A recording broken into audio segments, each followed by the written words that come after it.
नमस्कार मित्रों, आज हिंदी साहित्य में सुनिए मृदुला गर्ग जी की लिखी हुई कहानी अलग अलग कमरे। मृदुला गर्ग जी ने लगभग आधी सदी तक अपनी निरंतर ऊर्जस्वित रचनात्मकता के कारण हिंदी कथा साहित्य में अनोखा मुकाम हासिल किया है। प्रस्तुत है उनकी कहानी अलग अलग कमरे।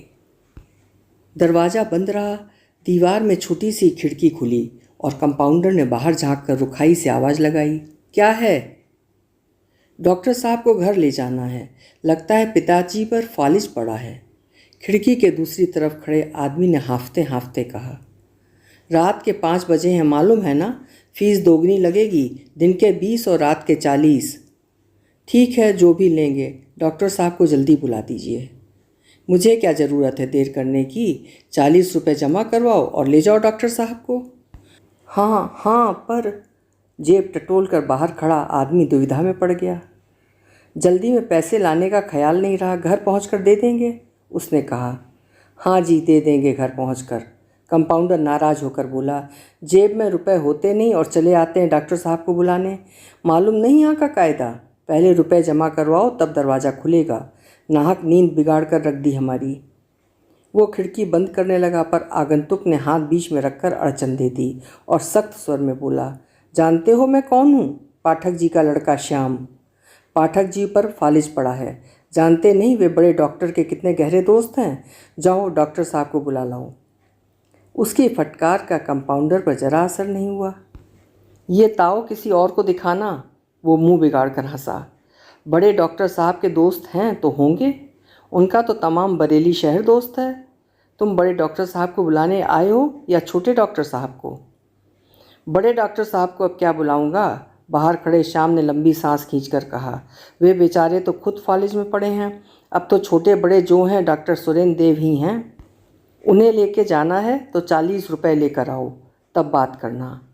कहकर कंपाउंडर ने ज़बरदस्ती उसका हाथ हटाकर खिड़की धड़ाक से मार के बंद कर दी।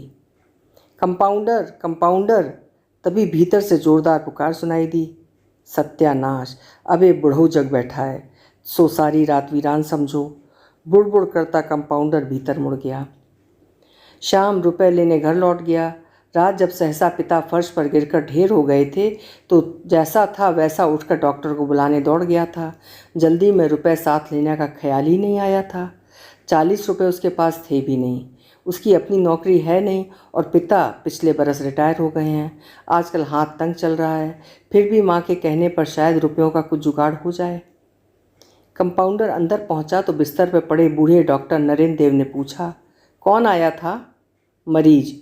तो लौटा क्यों दिया? फीस लेने गया है। फीस लेने? शर्म नहीं आती? फीस पहले लोगे देखोगे बाद में। मैं क्या करूं, डॉक्टर साहब का हुक्म है। हुक्म के बच्चे? डॉक्टर नरेंद्र देव दहाड़ उठे। उनकी देह पर फालिज जरूर पड़ा था, पर आवाज़ वैसी की वैसी ही करारी थी। वो पाठक जी का लड़का था या नहीं? कड़क कर उन्होंने पूछा। जी। तब जानता नहीं वे हमारे जिगरी दोस्त हैं? जी, पर मुझे तो हुक्म डॉक्टर साहब का बजा लाना होता है, कुछ हिचक कर कंपाउंडर ने कह डाला। ठीक है, बुला कर ला सुरेंद्र को। सोते से जगाऊंगा तो नाराज़ होंगे साहब। जाकर कह मैं बुला रहा हूँ, नरेंद्र देव ने ऐसे स्वर में कहा जो हुक्म की फौरन तामील चाहता था। कंपाउंडर हिचकिचाया। पुराना आदमी था, उसे वे दिन याद थे जब बड़े डॉक्टर साहब पर फालिज नहीं पड़ा था। जल्दी जा, नरेंद्र देव फिर चिल्लाए। कंपाउंडर चल दिया, पर बुड़बुड़ाता भी गया। मैं बुला रहा हूँ तो ऐसे कह रहे हैं जैसे इनकी सुनते ही वे दौड़े चले आएंगे। क्या बात है बाबूजी, रात भर आप सोते नहीं हैं क्या? करीब आधे घंटे बाद सुरेंद्र देव ने डॉक्टर नरेंद्र देव के कमरे में घुसकर कहा, अरे सुरेंद्र, सुना तुमने? पाठक को फालिज पड़ गया। शाम बुलाने आया था और इस गधे के बच्चे ने उसे वापस लौटा दिया। नरेंद्र देव इतने विचलित हो उठे कि लगा रो देंगे, पर सुरेंद्र देव एकदम शांत बना रहा। बुढ़ापे में फालिज होना आम बात है, उसने लापरवाही से कहा। फीस लेकर आ जाएंगे तो चला जाऊंगा। वो कंपाउंडर से पूरी बात सुन चुका था।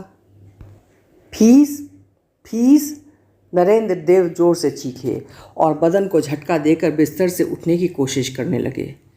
पूरा जोर लगाने के बावजूद सिर्फ बायां हाथ ऊपर उठकर रह गया। कुछ जुम्बिश बाएं पाँव ने भी की, पर बाकी जिस्म लकड़ी के कुंदे सा बेजान पड़ा रहा। वे तड़फड़ा कर रह गए। बदन को हिलाने के लिए जमा की पूरी ताकत का इस्तेमाल कर जोर से दहाड़ उठे। जानता नहीं, पाठक मेरा जिगरी दोस्त है, उनसे फीस लेगा? आपका तो पूरा बरेली शहर जिगरी दोस्त है, किस किस का लिहाज करूं? सुरेंद्र ने कहा। सुनकर नरेंद्र देव बेकाबू हो गए। बायां हाथ हिलाकर इतने जोर से चिल्लाए कि मुंह से झाग निकल पड़े। ना शुक्रे, ना लायक, कसाई। आप तो बाबूजी नाहक परेशान होते हैं। उनकी हालत देखकर सुरेंद्र ने कुछ नम्रता से कहा, मैं अभी चला जाता हूँ, पर आप खुद डॉक्टर हैं, जानते हैं फालिज पड़ा है तो कुछ होना हवाना नहीं है। जानता हूँ, डॉक्टर नरेंद्र देव ने कहा, और सहसा उनकी आवाज़ धीमी पड़कर टूट गई। अपना कारगर बायां हाथ उठाकर उन्होंने आंखें पोंछ डाली। डॉक्टर नरेंद्र देव काबिल डॉक्टर, नेक इंसान और आदर्श पिता थे। अब उनकी उम्र 60 पार कर चुकी है। अपनी लंबी जिंदगी में उन्होंने हमेशा अपने चरित्र के इन तीनों आयामों की मुश्किल मांगों को पूरा करने की कोशिश की और काफ़ी हद तक कामयाब भी रहे। ये कई बार हुआ कि एक मांग को पूरा करने के लिए उन्होंने दूसरे को नकार दिया, पर यह कभी नहीं हुआ कि तीनों की कुर्बानी देकर अपनी खुदगर्ज मांग पूरी की हो। डॉक्टर नरेंद्र देव को श्वेत रंग से बहुत लगाव था। रात हो चाहे दिन, वे हमेशा साफ सफ़ेद लिबास पहने दिखलाई देते थे।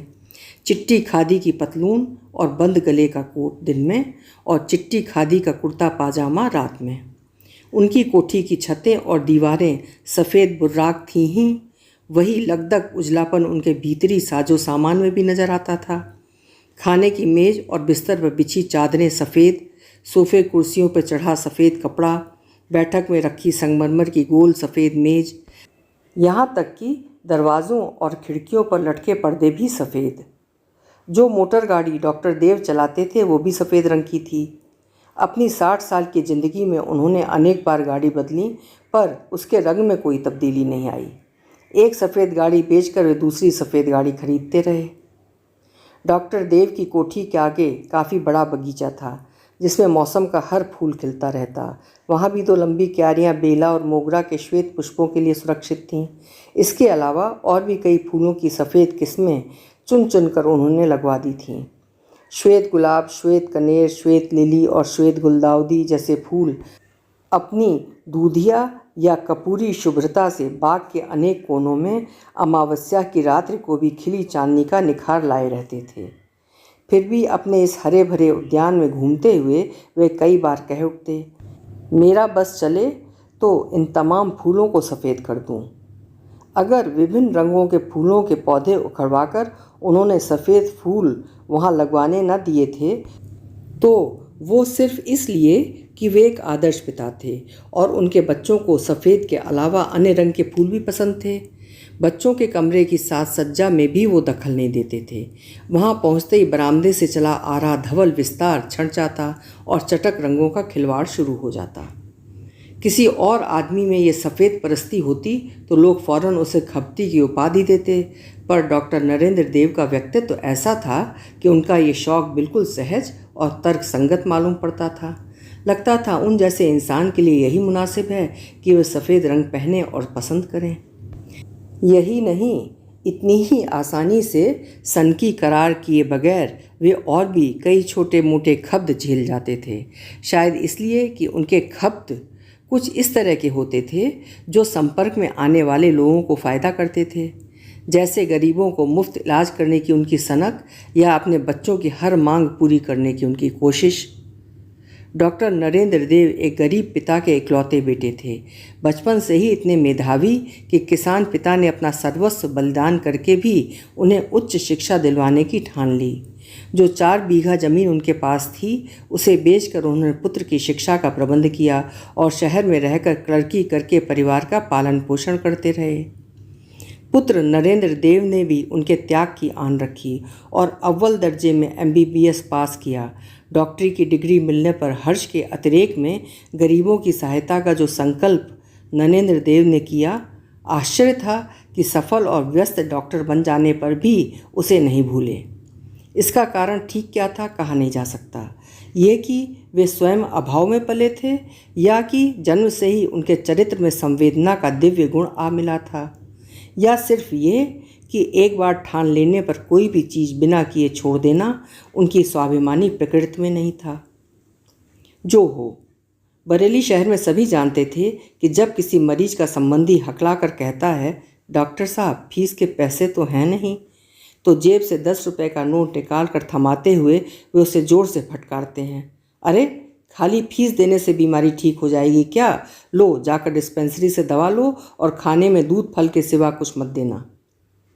डिस्पेंसरी उनकी अपनी थी, जो उनकी कोठी के बाहर वाले बरामदे में जाफरी लगाकर बनाई गई थी।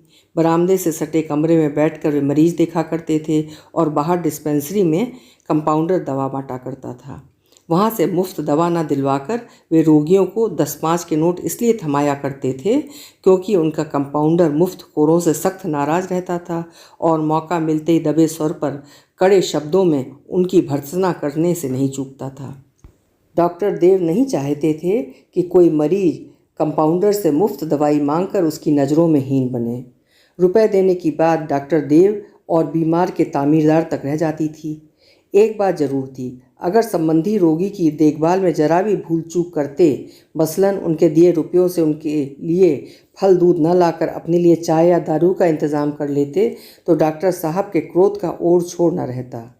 वे जितने संवेदनशील थे उतने ही क्रोधी। तब उनकी जबान के चाबुक खाकर मोटी से मोटी खाल वाला आदमी कौल भर लेता कि उम्र भर चाय या दारू को हाथ नहीं लगाएगा। अगर उसने रुपया दारू या चाय पर खर्च न करके दाल रोटी पर खर्च किया होता तब भी कोई फर्क नहीं पड़ता। डॉक्टर देव उसी बेरहमी से उसे फटकारते और वो वैसे ही तिलमिलाकर अपने को धिक्कारता। ऐसा करते समय वे भूल जाते कि अभावग्रस्त केवल मरीज नहीं, उसका तीमारदार भी है और ज़रूरतमंद के लिए उसकी अपनी ज़रूरत सबसे बड़ी होती है। उस वक्त उनकी हमदर्दी सिर्फ अपने मरीज के साथ होती क्योंकि उसके लिए वे अपने को जिम्मेदार ठहराते।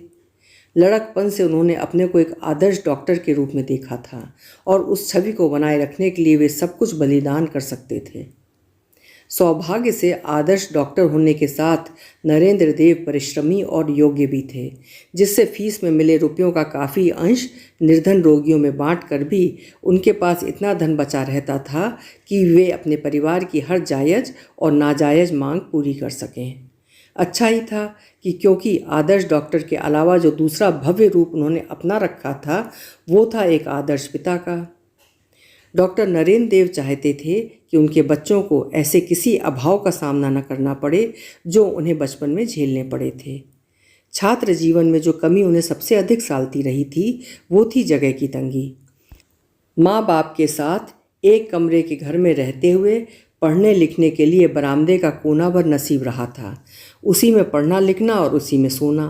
गर्मी में लू की थपेड़, बरसात में पानी की बौछार और सर्दी में पाले की चपेट उन्होंने फिर भी आसानी से सहन कर ली थी। लेकिन जिसे बर्दाश्त करना तकलीफदेह था वो था बराबर के कमरे से आने वाला निरंतर शोर, बर्तनों की खटर पटर, कपड़ों का कुटना धुलना, आपस की नोक झोंक और प्यार का लेन देन।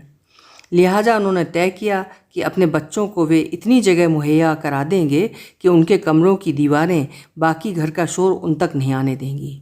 साथ ही कमरे इतने लंबे चौड़े होंगे कि चारों ओर खड़ी दीवारों के बावजूद उनके भीतर अपने व्यक्तित्व के हर पहलू को विकसित करने के लिए वे खुद को आज़ाद पाएंगे। उनके 3 बच्चे हुए, एक लड़का सुरेंद्र देव और 2 लड़कियां उषा और आशा। तीनों के लिए अपनी कोठी में उन्होंने 2-2 कमरे रिजर्व कर दिए, एक सोने के लिए और दूसरा पढ़ने लिखने और खेलकूद के लिए। इन अलग अलग कमरों के अंदर उन्हें हर तरह की छूट दे दी गई। नरेंद्र देव अपनी किसी इच्छा, अभिलाषा या महत्वाकांक्षा का बोझ उनके कंधों पर नहीं डालना चाहते थे। बढ़िया से बढ़िया स्कूल, उम्दा से उम्दा खाना, पहनना, खेल कूद की सब सुविधाएं, सुरक्षा के साथ स्वतंत्रता का वातावरण, इन सब के होते वे सोचते कैसे संभव है कि व्यक्ति का आदर्श विकास ना हो। उनकी पत्नी गंगाबाई को बच्चों के पालन पोषण का ये तरीका खास पसंद नहीं आया था। वैसे वे गांव की अनपढ़ औरत थीं, लेकिन पति की योग्यता और प्रतिष्ठा से इतनी प्रभावित थीं कि उनके कामों में तभी हस्तक्षेप करती थीं जब कोई भीषण धर्म संकट आ पड़े। डॉक्टर नरेंद्र देव ने बच्चों की हर मांग को उनके प्रगतिशील व्यक्तित्व की पुकार मानकर पूरा किया, और इतनी तत्परता से कि उन्हें एहसास ही नहीं हुआ कि उससे उन्हें कोई परेशानी भी महसूस हो सकती है। ये बात और थी कि पूरी होते ही उनकी मांगें रूप बदल कर नए जन्म लेने लगीं और हर जन्म के साथ अधिक असहिष्णु होती गईं। अलग अलग अपने कमरों की दहलीज को अपनी अपनी संपत्ति की सरहद मानकर वे उसकी रखवाली में जुट गए। ये मेरा है, इस पर मेरा अधिकार है का मंत्र उन्होंने इतनी अच्छी तरह ग्रहण किया कि ये उसका है, इसमें दूसरे की साझेदारी है जैसी बातें उन्हें सर्वथा असंगत लगने लगीं। बच्चों की इस दीक्षा का तीखा अनुभव डॉक्टर नरेंद्र देव को सबसे पहले तब हुआ जब उनके बचपन के दोस्त मोहनलाल और उनकी पत्नी का सड़क दुर्घटना में देहांत हो गया और वे उनके 16 वर्षीय लड़के वंशीधर को घर लेवा लाए। अब से ये भी हमारा बेटा है। घर आकर उन्होंने ऐलान किया, सुरेंद्र जाओ, इसे अपने कमरे में ले जाओ और देखो इसे कोई तकलीफ ना हो। क्यों, मेरे कमरे में क्यों? 14 वर्ष के सुरेंद्र ने तपाक से कहा, मेरे कमरे में जगह नहीं है। तुमने शायद सुना नहीं, इसके माँ बाप का देहांत हो गया है। इसे दोस्ती और हमदर्दी की ज़रूरत है। तुम साथ रहोगे तो इसका मन बहला रहेगा। सुरेंद्र को समझाते हुए उनका स्वर व्यथा से भर गया। मेरी पढ़ाई में हर्ज होगा, सुरेंद्र ने कहा। आप उषा आशा से कहिए ना, वे दोनों एक कमरे में सो लें और एक कमरा इसे दे दें। उससे क्या फ़ायदा होगा? मैं नहीं चाहता इस वक्त वंशीधर अकेला रहे। डॉक्टर नरेंद्र देव क्रुद्ध हो उठे। तब अपने कमरे में रख लीजिए, कहकर सुरेंद्र जल्दी से वहाँ हट गया। पुत्र के व्यवहार से कुंठित हो वो यही करने जा रहे थे कि गंगाबाई ने नई आपत्ति उठा दी। दो जवान लड़कियां घर में हैं, उन्होंने कहा, पराए लड़के को यहाँ कैसे रखा जाएगा? अरे ये मेरा बेटा है, उनका भाई हुआ, कैसी बातें करती हो तुम? डॉक्टर देव ने आश्चर्य के साथ कहा। तुमने बेटा कह दिया, इसी से क्या है उनका भाई हो गया? पर वे अभी बच्चियां हैं, उम्र ही क्या है उनकी? साथ रहेंगी तो भाई ही मानेंगी। उम्र में क्या कमी है? गंगाबाई उस क्षेत्र की बात कर रही थीं जो पूरी तरह उनकी पकड़ में था। पति की विधवता का वहाँ दखल नहीं था। उषा 13 की हो गई और आशा 11 की। नहीं, ये नहीं होगा। घर पर वंशीधर नहीं रह सकता। तुम्हें उसे बेटा बनाना है तो बनाओ, पर घर से बाहर रखकर। हार कर डॉक्टर देव ने वंशीधर को अलीगढ़ हॉस्टल में रख दिया और आगे चलकर वहीं मेडिकल कॉलेज में दाखिला दिलवा दिया।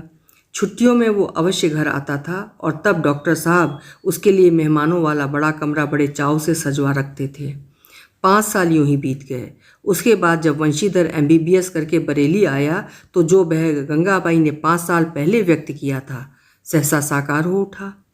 डॉक्टर नरेंद्र देव की बड़ी लड़की उषा ने छिपकर मंदिर में आर्य समाजी रीति से वंशीधर से विवाह कर लिया और ये भेद उन पर तब खोला गया जब वो माँ बनने वाली हो गई। उसने अपने पिता को वकील से ये कहते सुन लिया था कि वे वंशीधर को अपना दत्तक पुत्र मानते हैं, इसलिए जायदाद का 1/4 भाग उसे देंगे। भाई बहन के मुकाबले अधिक संपत्ति पाने का इससे अच्छा उपाय उसे और नहीं सूझा था। सुनकर डॉक्टर साहब अवसन्न रह गए। वे सचमुच वंशीधर को अपना बेटा और उषा आशा का भाई मान बैठे थे। उनकी मनोभावना और उससे उत्पन्न व्यथा का कुछ आभास वंशीधर को अवश्य रहा होगा, क्योंकि शादी के बाद उसने उन्हें अपना मुख नहीं दिखलाया। पत्नी को लेकर सुदूर बंबई में जा बसा। पहली की चोट को भुलाने के लिए डॉक्टर नरेंद्र देव ने दूसरी लड़की आशा के लिए वर खोजने में कोई कसर न उठा रखी। दौड़ धूप कर ऐसा लड़का पा लिया जो मेधावी और होनहार होने के साथ साथ घर बार से संपन्न था। पर विवाह के कुछ ही दिन बाद पुत्री पति को लेकर बरेली लौट आई। दुर्भाग्य से पति की संपन्नता संपत्ति तक सीमित नहीं थी, परिवार के सदस्यों की संख्या भी भरपूर थी। आशा को ऐसी संपन्नता की आदत नहीं थी। कुछ ही दिनों में पारिवारिक आदान प्रदान से तंग आकर उसने पति की ओर से माँ बाप भाई बहन से झगड़ा करके अपनी अलग राह बना ली। उसके इस व्यवहार से डॉक्टर देव और गंगाबाई से भी ज़्यादा दुख सुरेंद्र देव को हुआ, क्योंकि उसने उन्हें घर में जगह देने से कतई इनकार कर दिया। तब आशा पिता की संपत्ति में अपने हिस्से की मांग कर वहीं बरेली में अलग कोठी बनाकर रहने लगी। काफ़ी ज़मीन उसने खरीद ली और पति की वकालत छुड़वा उसे भी उसके काम में जोत लिया। ज़मीन का काम उसने किया तो खेती बाड़ी जैसा अनिश्चित लाभ वाला नहीं। धरती से उसे कोई लगाव नहीं था, मोह था उससे मिलने वाले पैसे से। शुरू शुरू में वो ज़मीन और उस पर बनी पक्की इमारतें खरीदती बेचती रही। फिर उससे मिला रुपया सूद के जरिए खुद ब खुद बढ़ने लगा। रुपए से रुपया खींचने और उसे गिनने में उसका होनहार पति इतना माहिर हो गया कि उसे याद भी न रहा कि कभी वो सुप्रीम कोर्ट में जिरह करने के सपने देखा करता था। अलग अलग कमरों में पनपी अपने बच्चों की खुदगर्ज बढ़ोतरी से दुखी डॉक्टर नरेंद्र देव को एक बात का संतोष जरूर था, और वो ये कि उनका लड़का सुरेंद्र भी उनकी तरह MBBS हो गया था। ये सच है कि अपनी आकांक्षाओं को उन्होंने अपने बच्चों पर कभी नहीं लादा था, पर उसका ये मतलब नहीं था कि उनके अरमान ही मिट गए थे। उनके बाद उनका लड़का उनका प्रतिष्ठित दवाखाना चलाए और उनके उसूलों को कायम रखे, इससे बढ़कर उनकी साध और क्या हो सकती थी। MBBS करने के बाद उन्होंने उसे FRCS करने विलायत भेज दिया। उससे पहले ही उसने एक धनिक उद्योगपति की इकलौती लड़की से विवाह कर लिया था। डॉक्टर नरेंद्र देव से इस बारे में ना उसने राय पूछी थी और ना उन्होंने दी थी। वे उसके डॉक्टर बन जाने के लिए इतने कृतज्ञ थे कि बहू के रूप में डॉक्टर को देखने की अपनी इच्छा को असंभव स्वप्न मानकर हटा देने में उन्हें विशेष कठिनाई नहीं हुई। जितने दिन वो विलायत रहा, डॉक्टर देव उसके लौटने पर होने वाली अपने दवा खाने की समृद्धि के सपने लेते रहे। गंगाबाई का इस बीच देहांत हो गया, इसलिए वे उसके लौट आने के सुख को न देख सकीं, पर नरेंद्र देव अब तक उसे भुगत रहे हैं। डॉक्टर सुरेंद्र देव ने 3 बरस पिता के साथ रहकर काम जरूर किया, पर यह समझने में उसे देर नहीं लगी कि वो चाहे जितनी डिग्रियां हासिल करके आया हो, जब तक डॉक्टर नरेंद्र देव जिंदा हैं उसे कोई नहीं पूछेगा। दवा खाने में आने वाला हर मरीज बड़े डॉक्टर साहब की गुहार मचाता आता और उन्हें दुआएं देता जाता। आखिर उसने ये बात डॉक्टर नरेंद्र देव से कह डाली, और तब उन्होंने वो कर डाला जिससे उनके आदर्श पिता होने का दर्जा आदर्श डॉक्टर होने से ऊपर उठाया। ऐसा नहीं था कि निर्णय लेने में उन्हें तकलीफ नहीं हुई या अपने से लड़ना नहीं पड़ा। एक लंबी और दर्दनाक कशमकश के बाद ही वे उस नतीजे पर पहुँचे जिसके तहत वे जानबूझकर रिटायर हो गए और बरेली का दवाखाना सुरेंद्र देव को सौंप देहरादून मसूरी जा बसे। गर्मियों में मसूरी और सर्दियों में देहरादून। ये उनकी शोहरत का असर था कि कुछ मरीज वहाँ भी उन्हें आकर घेरने लगे, पर अपनी तरफ से वे रिटायर हो चुके थे और मरीजों को आमंत्रित करना उन्होंने छोड़ दिया था। वे यही सोचकर खुश रहते थे कि उनके नाम और परपाटी को उनका लड़का बरेली में जीवित रखे हुए है। तभी 60 की आयु पर पहुँचते पहुँचते उनके दाएं अंग पर फालिज पड़ा और वे बरेली लौट आए। 6 महीने से वे दवाखाने के बराबर वाले अपने कमरे में बिस्तर पर पड़े दवाखाने के उत्तराधिकारी को अपने अधिकारों की रक्षा करते देख रहे थे। बिस्तर पर बिछी सफ़ेद चादरों पर और उनके चेहरे पर जर्दी छाने लगी थी और उन्हें महसूस होने लगा था कि फालिज सिर्फ उनके शरीर पर नहीं, दवाखाने, कोठी और तमाम बरेली शहर पर पड़ गया है। आज उनके सब्र की हद हो गई थी। पाठक के लड़के के दवाखाने से लौट जाने ने उन्हें यह सोचने पर मजबूर कर दिया कि क्या इस हद तक पहुंचकर भी उनके पास सब्र के सिवा कोई चारा नहीं है। क्या हुआ, क्या हुआ? सुरेंद्र देव की गाड़ी जैसे ही बाहर आकर रुकी, डॉक्टर नरेंद्र देव ने आवाज़ें देनी शुरू कर दी। पाठक जी नहीं रहे। सुरेंद्र ने अंदर आकर कहा, मेरे पहुंचने के कुछ देर ही पहले वे ख़त्म हो गए। फिर बुदबुदा करके बोला, फीस के रुपए भी नहीं दिए कमबख्तों ने। नरेंद्र देव की आंखों से आंसू बह निकले। तुम अगर जल्दी पहुंच गए होते, उन्होंने कहना शुरू किया तो सुरेंद्र ने बीच में टोक दिया, तभी क्या हो जाता, उनके लिए तो अच्छा ही हुआ, छुटकारा मिल गया। घिसट घिसट कर जी भी लेते तो क्या फ़ायदा होता। नरेंद्र देव देर तक उसकी तरफ देखते रहे। आंखों से आंसू कुछ देर और बहे, फिर अपने आप सूख गए। हाथ बढ़ाकर उन्हें पूछने का प्रयत्न उन्होंने नहीं किया। तुम ठीक कहते हो। आखिर चुप्पी तोड़कर उन्होंने धीरे से कहा और फिर दृढ़ स्वर में जोड़ा, मैं वहाँ जाऊँगा। कहाँ? पाठक के यहाँ। आप वहाँ जाकर क्या करेंगे? सुरेंद्र देव का स्वर हिकारत से सना पड़ा था। क्यों? पाठक मेरे दोस्त थे, उनके बीवी बच्चों को ढांढस बंधाऊँगा, ज़रूरत हुई तो कुछ मदद कर दूँगा। और जाएंगे कैसे आप? सुरेंद्र ने उसी स्वर में कहा, जैसे भी जाऊं। नरेंद्र देव ने उसकी तरफ से नज़रें हटाकर कंपाउंडर से कहा, जाकर हमारे ड्राइवर को बुला लाओ। जाना चाहते हैं तो जाइए, सुरेंद्र ने कहा। आप खुद डॉक्टर हैं, जानते हैं अगर इस बार बाईं तरफ फालिज पड़ गया तो आप बचेंगे नहीं। जानता हूँ, नरेंद्र देव ने इतना ही कहा। दोबारा वे ड्राइवर के अंदर आने पर बोले, हमें पाठक जी के घर तक ले जा सकते हो? उन्होंने कहा। ड्राइवर पुराना आदमी था, 30 साल से उनके यहाँ काम कर रहा था। डॉक्टर नरेंद्र देव के 20 एहसान थे उसके ऊपर। गोद में ले चलूँगा हुजूर, उसने कहा। उसकी ज़रूरत नहीं, दवाखाने से व्हील चेयर ले आओ। ड्राइवर पास के कमरे से व्हील चेयर ले आया और गोद में उठाकर उन्हें उस पर बिठला दिया। लुंज पुंज दायां अंग एक तरफ को फिका सा पड़ा रहा, पर बायां पैर जोड़ लगाकर उन्होंने समेट लिया और बायां हाथ बढ़ाकर बोले, मेरी चेकबुक। ड्राइवर ने तकिए के नीचे से निकाल कर उनकी चेकबुक उन्हें पकड़ा दी। तभी उनकी निगाह अभी छोड़े अपने बिस्तर पर गई। सुनो, उन्होंने कहा, मेरे बिस्तर की चादर बदलवा देना। अभी 3 दिन हुए तो बदली थी, फिर मैली हो गई, सुरेंद्र ने खींच भरे स्वर में कहा। सफ़ेद है ना भैया, कुर्सी का हत्था पकड़े ड्राइवर ने मधुर स्वर में कहा। जल्दी मैली हो जाए, पर तुम तो जानो हो मालिक हमेशा उजले बिस्तर पर सोया करे हैं। कंधे झटक कर सुरेंद्र देव कमरे से बाहर निकल गया।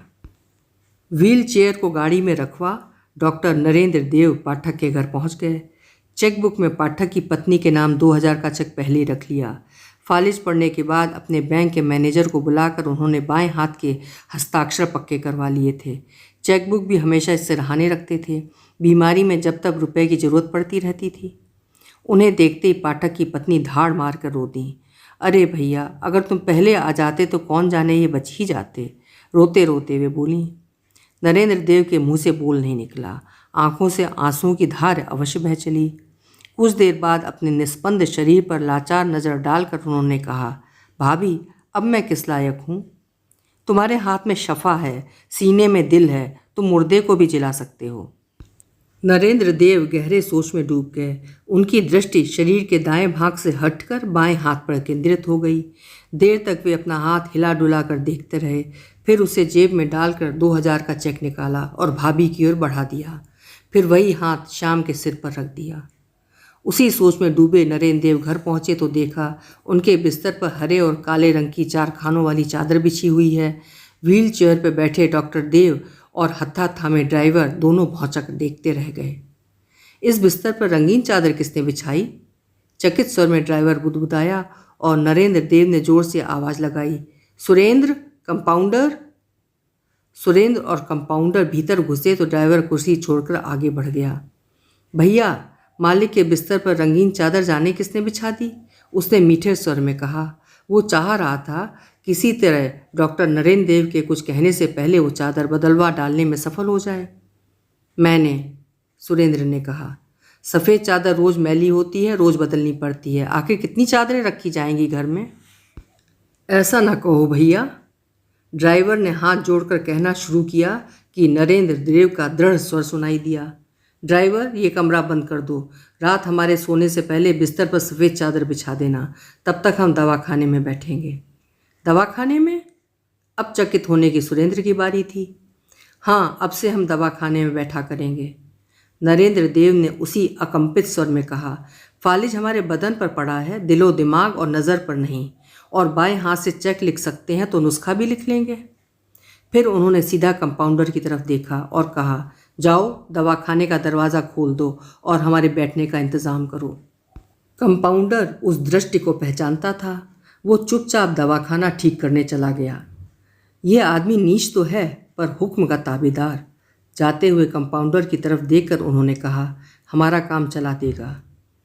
बाएं हाथ से धक्का देकर उन्होंने व्हील चेयर को दवाखाने की ओर मोड़ दिया और ड्राइवर से बोले, तुम तो हमारे साथ होगे ही।